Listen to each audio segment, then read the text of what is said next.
Hello, romantics. I'm back. Emily had lost a part of her body. She believed that for this reason she would never be loved. Octavio comes into her life, proving that love goes beyond appearances. This handsome lawyer will prove to her that it's really a handicap not to know how to love. What will Octavio do for Emily? That's what we'll find out now. Today's episode, My Dear Emily, Part 2 final being on the air. After Emily revealed the pain of her past and the cowardice committed against her, Octavio promised justice. But Emily has a very good heart and doesn't want to dwell on the past. Just having him listen to her took that weight off her heart. But even though she asked him to forget about it, he couldn't. He was on his way to meet the private detective he had hired to find out all about this asshole. And to his surprise, Emília was right when he said that everyone reaps in the future what they have sown in the past. The man who had been a coward to her was in prison, serving a 20-year sentence for drug trafficking and domestic violence. It wasn't just Emily who was a victim at his hands. He had mistreated all the women who had passed through him. But now he was paying for it all. This, in a way, brought relief to both their hearts. Now Octavio could move on with his plans for the future alongside the sensational woman that Emily was. He arranged to have breakfast with his mother and sister, and he wanted to tell them everything that was going on. I'm in love, he begins. I've never loved any woman, but from the first time I saw her on her knees on the floor crying, I felt the need to help her, to protect her. I thought it was just a sense of justice, but it goes far beyond that. Her kindness, her gentleness, her character, her intelligence. I want to marry her, and I ask you to welcome her. She needs to be loved. I'm counting on your support. Octavio's mother and sister are very supportive of the relationship. They had never seen him so happy. Emily was going to have a new family and she didn't know it. Octavio hires the best doctors to treat Emily's leg. He buys her a new prosthesis that will give her more movement and won't hurt her knee. And he made a point of being with her during her physiotherapy sessions. Octavio was being an angel in her life. One weekend, however, she seemed sad. What could have happened? That's what Octavio wanted to know. Then tearfully, Emily revealed that her father had somehow gotten her new address. He turned up drunk wanting money, claiming he was in need. Emily, frightened, turned away from her father and stepmother because they only hurt her. But now this man who was neglectful of her returns, tormenting her mind. Octavio turns red with anger. How can a father be so mean to his own daughter? Octavio would take action, but he wouldn't tell Emily everything.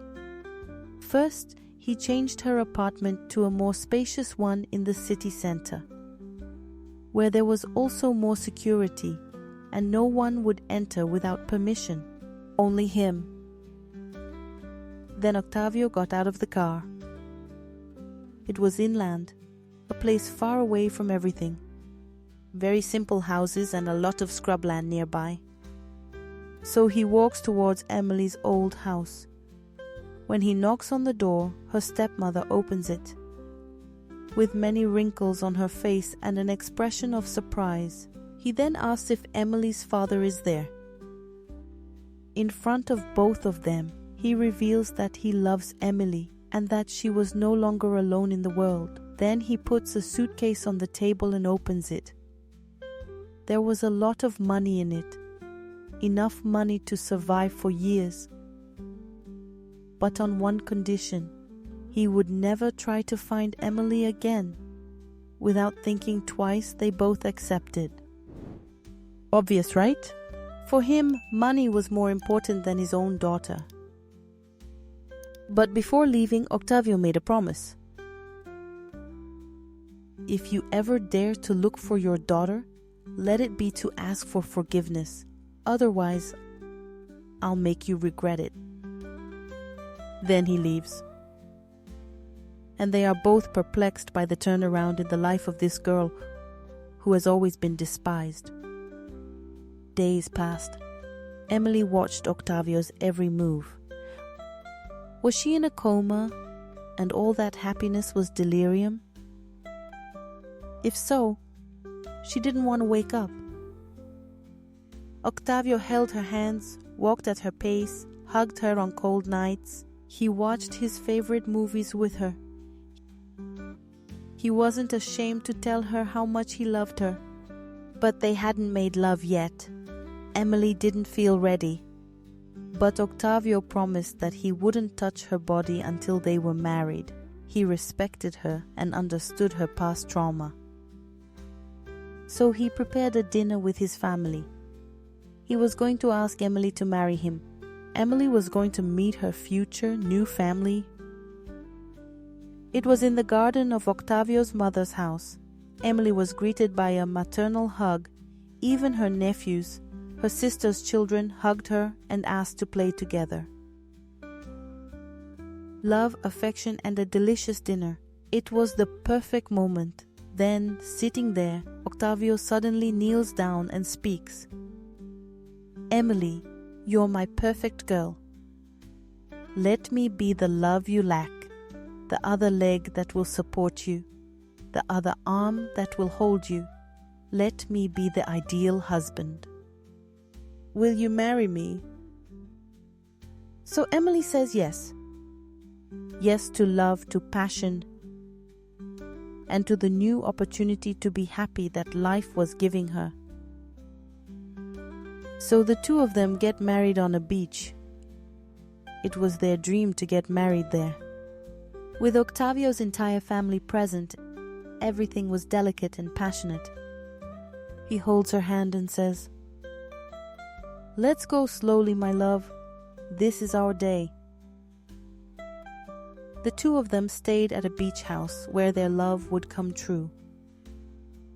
Octavio, very gentle, took it easy. Emily was his rose petal, his crystal, his little pot of love for which he would fight for the rest of his life. Don't be nervous. Don't be afraid. We don't need to rush. We have our whole lives to love each other, my dear Emily. Octavio whispered in her ear and kissed her soft lips. Love and emotion overtook them both. Emily's initial shyness gradually disappeared. Octavio loved her so much that he made her insecurities small when his big, soft hands touched her. And they became one. One completed the other. And so, 7 years had passed, with lots of love and protection. Emily wasn't going to get her leg back, nor her mother. But everything she had gained so far made up for the pain of the past. And there, in that hospital room, after giving birth to her little boy, the fruit of her love with Octavio. Nothing else from the past mattered to her. Everything she needed was there before her eyes. Octavio crying with joy because he was now a father, and the pain of losing his beloved father was also being consoled. He would strive to be as good a father as his had been. Now there were 3 beating hearts, 3 lives, 3 loves. My dear romantics, this concludes the story of Emily, a girl who suffered a lot but never played the victim. It may only be a story, but let it serve as a lesson. Don't give in to life's problems and pains, but prove to yourself that you can go much further. I wish for an Octavio in your life, or a sweet Emily, proving that love goes beyond appearances, beyond shortcomings. Emily had lost a leg, but love and character were part of her life, and she got that back. Be happy. Thank you for watching. Thank you for your support. Without you, the channel wouldn't be so big. Thank you from the bottom of my heart. Until the next video, and kisses.